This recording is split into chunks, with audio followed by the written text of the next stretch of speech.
Olá pessoal, tudo bem? Bom dia, boa tarde ou boa noite para você que acompanha a nossa disciplina de Termodinâmica aplicada em Engenharia Química 2.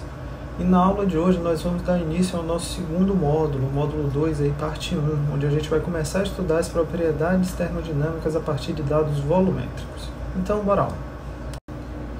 Para qualquer substância pura ou uma mistura aí, composta por mais de uma substância, as propriedades termodinâmicas de interesse no equilíbrio de fases podem e devem ser determinadas a partir do que a gente chama de dados térmicos ou volumétricos.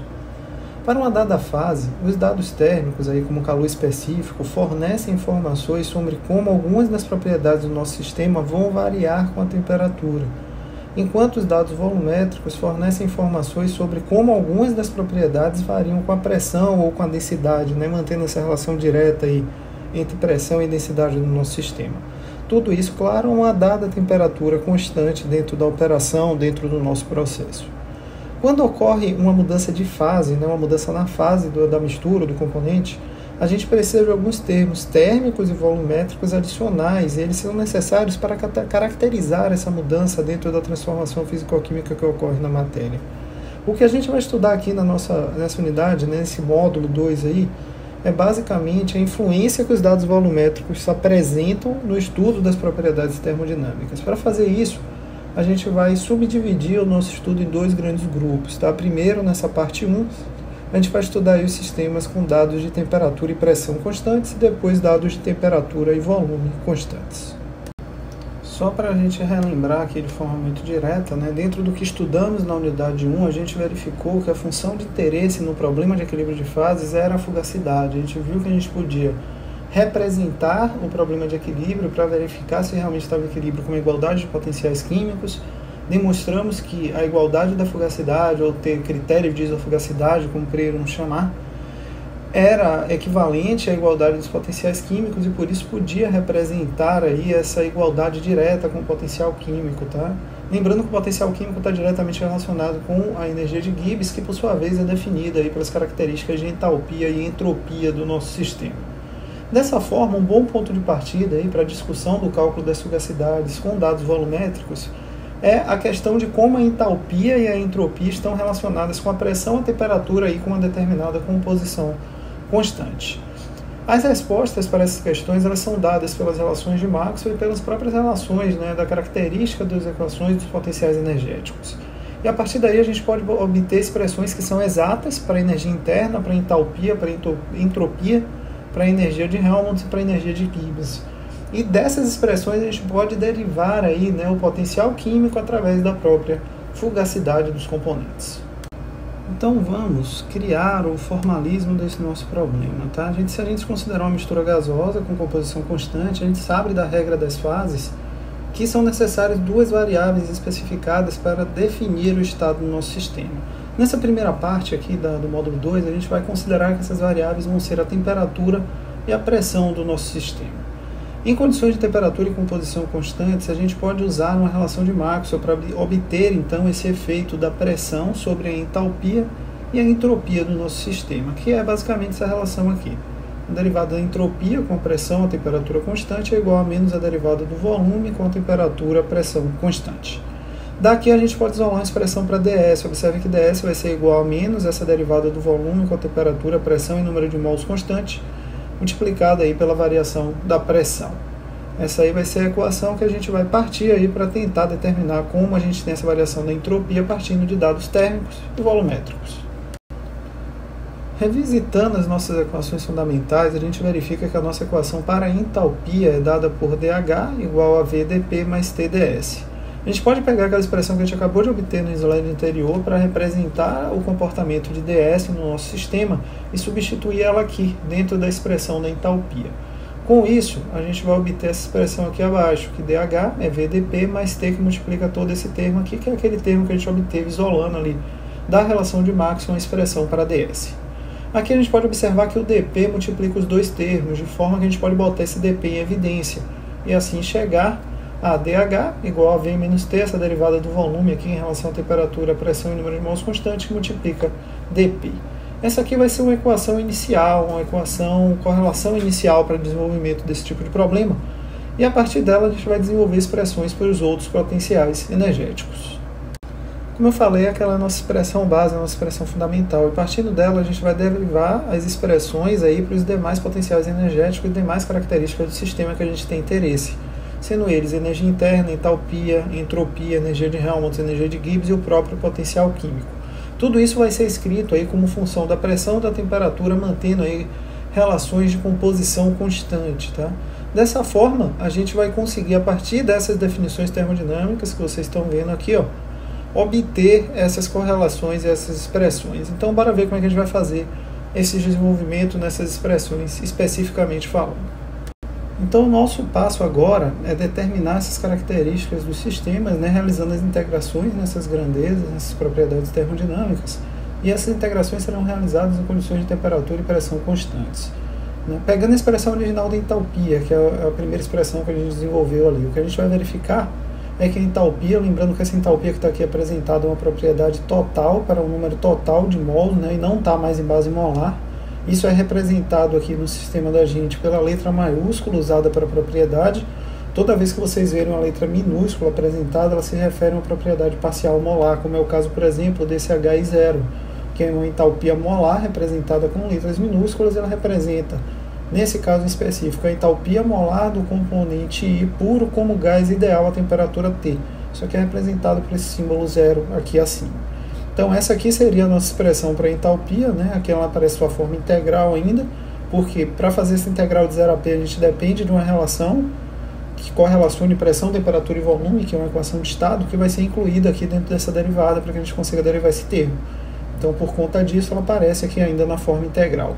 Isso aqui vai ser, né, passado como característica a todos os demais termos, como por exemplo a própria energia interna. Observe que a gente tem aqui uma mesma integral, uma expressão geral, e os termos decorrentes aí dessa característica da própria expressão original da energia interna. A gente vai continuar aplicando isso às demais equações, às demais propriedades termodinâmicas do nosso sistema. A gente pode aplicar esse mesmo desenvolvimento para determinar expressões para entropia, para energia de Helmholtz, para energia de Gibbs e seguir, né, com esses desenvolvimentos aí para os diferentes termos, para as diferentes propriedades termodinâmicas da nossa mistura. Seguindo com nossas integrações, a gente chega à nossa variável de maior interesse aqui na disciplina, que é o potencial químico, né? O potencial químico ele vai ser descrito, então, como relação dessa relação maior aqui, né? Dessa característica maior aqui, e a gente pode ainda determinar as expressões para o coeficiente de fugacidade, para a fugacidade do componente. Lembrando que a gente está mais interessado na fugacidade, porque a fugacidade depende de propriedades aí mais diretamente relacionadas com nossos problemas de equilíbrio de fases. E a gente já viu que a fugacidade pode substituir o potencial químico nessa igualdade para representar o equilíbrio químico do nosso sistema. Dessa forma, RT, a ln de fugacidade do componente na mistura dividido por Y e P, vai ser igual à integral de 0 a P dessa derivada aqui do volume em relação ao número de mol do componente I, mantendo temperatura, pressão e número de mols de J constante, menos RT sobre P dP. Esse termo que vocês estão vendo aqui, ele é o que a gente chama de coeficiente de fugacidade do componente I. O coeficiente de fugacidade é definido como a fugacidade do componente I na mistura dividido por sua pressão parcial. Essa derivada do volume ela também tem um nome específico, ela é o volume molar parcial do componente I, e ela é denotada como esse VI que a gente vai ver aí aplicado e calculado para algumas simplificações e algumas equações específicas ao longo ainda dessa aula.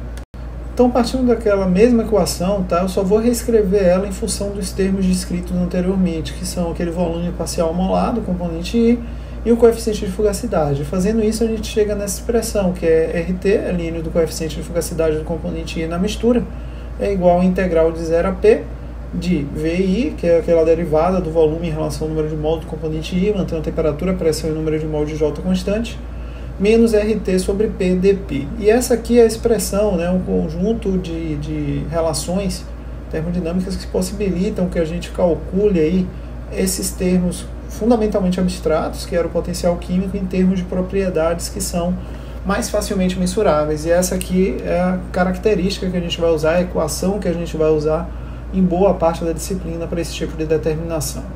Esse conjunto de equações que vocês viram aí, entre os slides 7 a 10, eles permitem que a gente calcule essas propriedades termodinâmicas desejadas para qualquer substância relativa ao estado de gás ideal a 1 bar, a mesma temperatura e composição, desde que a gente tenha, né, que a gente conheça dados de característica pressão, volume e temperatura na forma de uma equação de estado, né? A gente sempre vai depender de uma relação do tipo V vai ser uma função de temperatura, pressão e composição.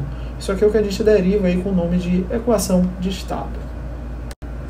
É importante aqui salientar ainda que os dados do tipo PVT, eles devem estar disponíveis não apenas para a pressão onde a gente quer calcular, tá? Mas dentro de um intervalo completo de pressão que vai de 0 até a pressão P, que a gente está interessado. Outro detalhe importante, para um componente puro, a gente sabe que o volume parcial molar desse componente na mistura é igual ao volume parcial molar dele próprio, de forma que o volume molar do componente I puro pode ser simplificado na nossa expressão para RT, ln da fugacidade, dividido pela pressão total. Aqui eu não tenho mais necessidade do YI, né, da pressão parcial, porque eu só tenho um componente, se é um componente puro.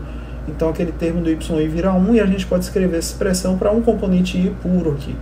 Isso aqui vai ser integral de 0 a P do volume parcial molar do componente I menos RT sobre PdP. Então a expressão que a gente obteve é válida tanto para um componente uma mistura, tanto para um componente puro. A gente pode pegar essa mesma expressão que a gente está vendo aqui e reescrevê-la em termos do fator de compressibilidade. Isso aqui muitas vezes é útil, a gente vai se utilizar dessa formulação específica, especialmente quando a gente estiver tratando das equações de estado cúbicas. E esse Z, né, esse fator de compressibilidade, ele é definido como um produto aí de PV dividido por RT. Fazendo essa substituição, a gente chega que RT, ln da fugacidade sobre a pressão do componente I puro, é igual a integral de 0 a P de Z menos 1 sobre P dP, que é também uma relação aí termodinâmica muito utilizada em desenvolvimentos e cálculos desse tipo de sistema. Então, a fugacidade de qualquer componente em uma mistura vai ser dada por essas duas expressões. Tá? Essas expressões são idênticas, tá? Elas são iguais. Então, aqui a gente tem a expressão do RT, ln de coeficiente de fugacidade, aqui está o coeficiente de fugacidade de sua forma geral apresentada, e aqui o volume parcial molar do componente I, e aqui o volume parcial molar do componente I em sua forma derivada, mas as expressões são idênticas, tá? Elas são expressões gerais, são expressões exatas e são expressões relativamente simples de serem calculadas. Dessa forma, vocês devem estar se perguntando, né, qual o problema, então, no cálculo de fugacidades e relações de equilíbrio. Basicamente, o problema está na equação de estado. Até esse presente momento, a gente está representando as nossas equações de estado como uma função genérica de volume aí que correlaciona a temperatura, pressão e composição, tá? E isso aí a gente vai ver que tem diferentes graus de complexidade ao longo da disciplina. Então, o nosso problema, na realidade, do cálculo de equilíbrio está aqui dentro da complexidade inerente à equação de estado. Conforme eu falei, tá? Essas equações de estado elas podem ser desde uma função analítica simples, como a equação cúbica do virial, ou pode ser representada até por uma tabela aí de dados volumétricos que são integrados ou diferenciados de acordo com a necessidade do nosso problema. Um problema, né, geral das equações de estado é que a gente ainda, infelizmente, hoje a gente não tem uma equação de estado que apresente validade para todo tipo de sistema e todo tipo de equação.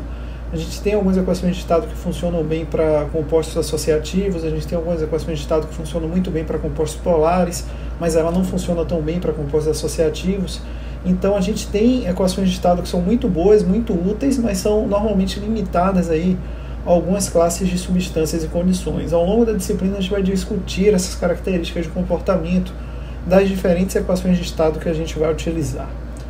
A maioria dessas equações de estado ainda é explícita na pressão e não no volume, portanto faz-se necessário derivar as propriedades termodinâmicas em funções de variáveis T e V também. Isso aí é o assunto da nossa parte 2 aí da aula, tá? A gente vai revisitar esse tema, mas depois com temperatura e volume como variáveis independentes. Agora aqui na aula o que a gente vai fazer na sequência é derivar 3 exemplos, tá? Para que vocês acompanhem aí a evolução de complexidade que a gente tem na equação de cálculo aí para a determinação dos coeficientes de fugacidade, da fugacidade propriamente dita, de componentes utilizando 3 relações PVT diferentes. Bora ver como é que a gente vai fazer isso. O primeiro exemplo que a gente vai resolver, não poderia ser diferente, é um exemplo aí tratando o sistema como um gás ideal, tá? Para esse caso, a gente vai ter que o volume é o número de mols total que multiplica RT sobre P, e para essa expressão a gente pode derivar o volume parcial molar, né? O volume parcial molar vai ser essa derivada do volume em relação a NI, de forma que vai nos resultar que o volume parcial molar desse componente I vai ser RT sobre P. Então é a aplicação mais simples possível que a gente tem, e vamos ver então como é que a gente vai conseguir desenvolver isso de forma analítica e de uma forma numérica. Bora lá. Então vamos à resolução do problema, pessoal. A gente vai partir da equação base do nosso sistema, né? A equação base, para quem não recorda, é aquela do coeficiente de fugacidade, que nos diz que o RT é a linha do coeficiente de fugacidade. Lembrando que, por definição, o coeficiente de fugacidade, a fugacidade do componente na mistura dividido por y e p, é igual à integral de 0 a p do volume parcial molar do componente I, que é definido também, por sua vez, pela derivada do volume em relação ao número de mol do componente I, mantendo temperatura, pressão e número de mol de J constante, menos RT sobre P dp. O volume parcial molar do componente I para uma equação do gás ideal é dado por RTP, né? A gente já viu esse desenvolvimento no slide anterior, né? Essa é a característica do gás ideal em si. Então a gente pode fazer a substituição desse termo de RTP dentro ali do termo da derivada do volume em relação ao número de mols do componente I, mantendo temperatura, pressão e número de mols de J constante.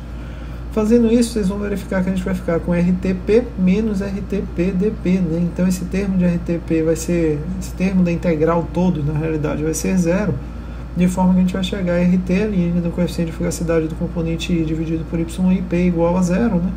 E com isso a gente chega aqui a fugacidade do componente I na mistura é igual a y e p. E na prática isso significa dizer, né, de forma muito direta, que para uma mistura de gases ideais, o que a gente observa é que a fugacidade do componente na mistura é igual à sua pressão parcial. Agora que a gente já viu como a gente resolve ali o problema do gás ideal, vamos avançar um pouco. Tá? A gente vai considerar que a nossa mistura segue a lei de Yamagati para todo intervalo de pressões até a pressão de interesse. Para quem não se recorda, a lei de Yamagati ela estabelece o volume de uma mistura como a soma dos volumes dos componentes puros. Isso equivale a dizer que V é igual a um somatório I de NI vezes o volume parcial molar aí do componente I puro. Essa equação, então, nos diz que a pressão e temperatura constante, conforme eu falei, né, a gente não tem mudança do volume total durante o processo de mistura, tá? E dessa forma, o volume parcial molar do componente I vai ser idêntico ao volume molar do componente puro, de forma que o VI, né, o volume parcial do componente I na mistura, é igual ao volume parcial molar do componente I puro. Vamos ver então de que forma essa consideração implica e afeta as características do nosso cálculo aí de fugacidade dentro do sistema. Bora lá. Então vamos passar a lei de Yamagati, pessoal. A lei de Yamagati a gente vai retornar à nossa equação principal, tá? Quase sempre a gente vai partir dela aqui na disciplina, que é a equação do coeficiente de fugacidade. Ali eu estou escrevendo ela na forma expressa, né, na forma aberta, porque vocês lembrem os termos em sua fundamentação teórica completa. E partindo dessa equação, observem que a gente já tem essa derivada do volume em relação a NI, mantendo temperatura, pressão e NJ constante para a lei de Yamagati. Tá? Essa relação a gente desenvolveu no slide anterior e ela vale aí o volume parcial molar do componente I puro, uma vez que a lei de Yamagati é escrita como um somatório aí de NI vezes o volume parcial molar do componente I. Sendo isso aí verdade, né, a gente pode escrever esse termo dentro da nossa expressão original, chegando a RT, Ln do coeficiente de fugacidade, é igual a integral de 0 a P do volume parcial molar do componente I puro menos RT sobre P dp. Um detalhe importante é que, se vocês observarem, esse lado direito dessa equação que a gente acabou de obter aí, é exatamente igual ao lado direito de outra equação que a gente viu na aula de hoje, tá? Que era a equação da fugacidade do componente I puro. A fugacidade do componente I puro era definida, né, esse coeficiente de fugacidade do componente I puro era definido como essa mesma integral de 0 a P de VI menos RT sobre P dp. Logo, se os lados direitos são iguais, os lados esquerdos também precisam ser, de forma que assim eu posso escrever que RT, a linha da fugacidade do componente na mistura dividido por Y e P, é igual a RT, a linha da fugacidade dividido pela pressão do componente I puro. Sendo assim, eu posso simplificar ali os termos que são iguais, né, e chegar a fugacidade dividido pela pressão do componente I puro é igual ao coeficiente de fugacidade do componente na mistura dividido por Y e P. Aí ainda preciso simplificar as expressões para obter que a fugacidade do componente I na mistura é igual à fugacidade do componente I puro multiplicado pela sua composição, ou que o coeficiente de fugacidade do componente I na mistura é igual ao coeficiente de fugacidade do componente I puro. Essa equação que a gente está vendo aqui, ela é particularmente simples e é muito utilizada para avaliar fugacidades em misturas gasosas, tá? No entanto, ela não é uma expressão muito confiável, uma vez que ela é baseada nas simplificações introduzidas pela lei de Yamagati, que é uma relação muito simples, tá? Essa relação que a gente está vendo, ela tem um nome, ela é chamada de regra de Lewis, tá? E a gente vai ver que essa regra, ela admite que pressão e temperatura constante, a pressão e temperatura constante, o coeficiente de fugacidade do componente I independe da composição da mistura e independe da natureza dos outros componentes da mistura. Essas suposições em si são muito fortes, uma vez que, pela ação das forças intermoleculares, a gente deve presumir que a gente tenha desvios de comportamento do gás ideal, e esses desvios de comportamento eles dependem não apenas da temperatura e da pressão, mas também da quantidade relativa e da natureza química dos componentes que fazem parte dessa mistura. Essa regra é muito usada devido à simplicidade óbvia que ela traz para cálculos práticos, está especialmente na indústria de petróleo. A gente vai ver alguns usos disso ainda ao longo da nossa disciplina. Agora então que a gente já viu um exemplo aí um pouco mais elaborado com a lei de Amagat, né, em relação ao que a gente tinha com a equação do gás ideal, vamos ver um exemplo mais real ainda, né, utilizando de uma equação de estado propriamente dita. Para esse problema a gente vai resolver, né, essa condição aí para cálculo de fugacidade utilizando a equação de estado de Van der Waals, que é essa equação aqui, ó, que vocês estão vendo apresentada. Essa expressão aqui ela já está escrita, explícita em volume, tá? Normalmente ela aparece nessa forma aqui que vocês estão vendo aqui embaixo. Essa é a forma convencional da equação de Van der Waals, tá? E aqui a gente está se usando dessa expressão já explícita em V. Nessa expressão, observem que aparecem parâmetros que são A e B, tá?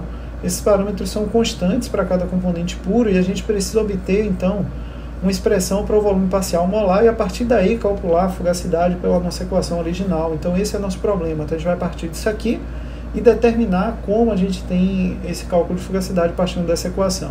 É interessante lembrar que esses parâmetros A e B na mistura, eles dependem da composição, tá? E a gente vai ver como é que a gente vai fazer isso também ao longo desse desenvolvimento. Bora lá!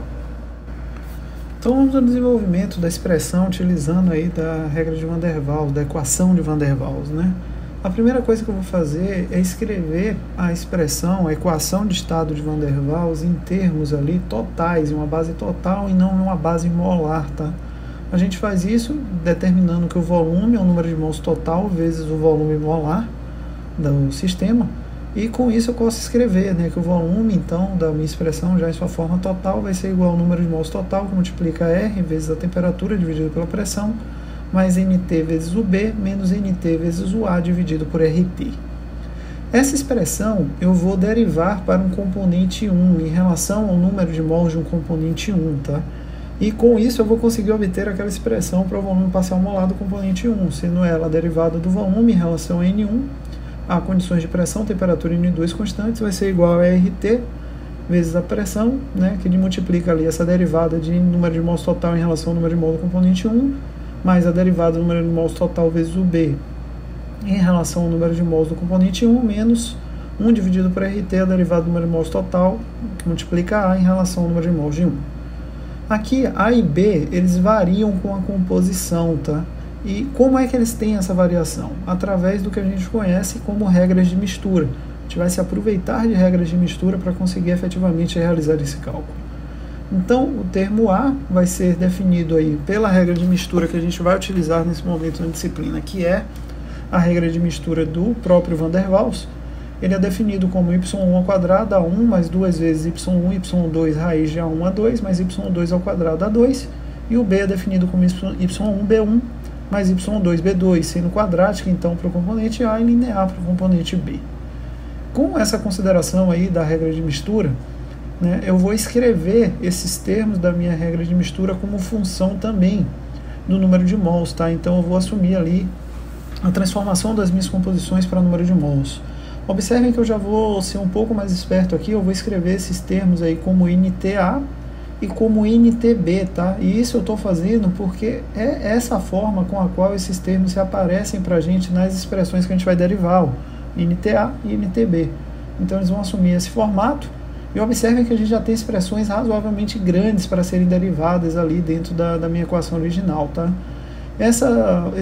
Fazendo, né, essas derivadas, resolvendo essas derivadas, a gente chega que o volume parcial molado então, do componente 1 vai poder ser escrito como essa expressão toda que vocês estão vendo aí, ó, que é uma expressão razoavelmente extensa, né, uma expressão longa, mas que depende apenas de termos facilmente conhecidos, tá? Observem que a gente vai depender aí da constante universal dos gases, da temperatura, da pressão e do número de mols aí, né, dos componentes envolvidos aí nessa associação, nessa mistura que a gente está comparando, nessa mistura que a gente está comparando.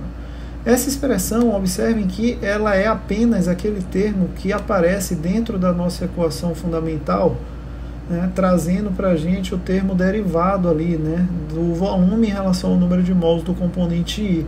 Se a gente olhar, para chegarmos até a fugacidade, a gente ainda precisa realizar a integração dessa expressão de 0 a P após fazer a subtração ali de menos RT sobre P para esse sistema, né? Então ainda falta um passo para que a gente chegue à fugacidade, e se a gente fizer isso, a gente vai chegar numa expressão aí que vocês estão vendo também aí na tela, que é uma expressão um pouco mais extensa, mas que traz aí uma aplicação. Observem, né, que apesar de toda a complexidade do desenvolvimento matemático, o resultado final, né, traz de uma forma muito simples e muito direta aquelas informações que a gente deseja obter para o nosso sistema, que são as informações específicas relacionadas a como chegamos em valores de coeficiente de fugacidade, dependendo de dados aí de características volumétricas e térmicas apenas. Então a gente tem informações muito simples de serem medidas, trazendo para nós um cálculo razoavelmente complexo que a gente tinha visto na nossa unidade 1, que era uma determinação de fugacidade, que tem como objetivo final aí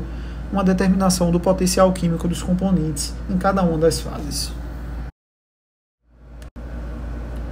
Então, após ver todos esses exemplos, esses desenvolvimentos aí para sistemas de pressão e temperatura constante, a gente chega ao fim dessa parte 1 aí do módulo 2 da nossa disciplina de termodinâmica. A gente se encontra então com a parte 2 para estudar esses sistemas com temperatura e volume como variáveis independentes. Até lá!